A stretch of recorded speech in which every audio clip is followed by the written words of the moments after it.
ஒரே நாடு ஒரே தேர்தல் நடக்கப் போவதில்லை என நாம் தமிழர் கட்சியின் ஒருங்கிணைப்பாளர் சீமான் கூறியுள்ளார். சிவகங்கை மாவட்டம் திருப்பத்தூரில் நாம் தமிழர் கட்சியின் கலந்தாய்வு கூட்டத்தில் கலந்து கொண்ட அதன் ஒருங்கிணைப்பாளர் சீமான் செய்தியாளர்களை சந்தித்த போது ஒரே நாடு ஒரே தேர்தல் நடக்கப் போவதில்லை என்றும் கூறினார்.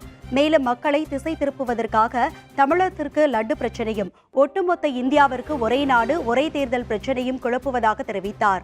மேலும் விஷமென்று தெரிந்தும் மதுவை அருந்தக்கூடாது என வேண்டுகோள் விடுத்தார். பிரச்சனைகளை திருப்பி விடுறதுக்கு இது இப்ப ஒரு பிரச்சனை. இப்ப லட்டு பிரச்சனை தமிழ்நாட்டுக்கு, மொத்த நாட்டுக்கு அந்த ஒரு பிரச்சனை. ஒரு தேர்தல் சாத்தியமா? ஒரே நாடு ஒரே தேர்தல், ஒரே நாடாது? பல கேள்விகள் இருப்போம், பதில் இருக்கா? இப்ப ஒரு கேள்வி, ஐயா மோடி ஐயாவை ஆட்சியை சந்திரபாபு நாயுடு ஐயாவும் நிதிஷ்குமார் ஐயாவும் தாங்கிட்டு இருக்காங்க, ஆதரவு இல்லைன்னு விலகிட்டாங்க. மொத்த இந்தியாவுக்கும் தேர்தலா? மாநிலங்களை எல்லாம் கலைச்சிட்டு எல்லா மாநிலத்துக்கும் தேர்தலா?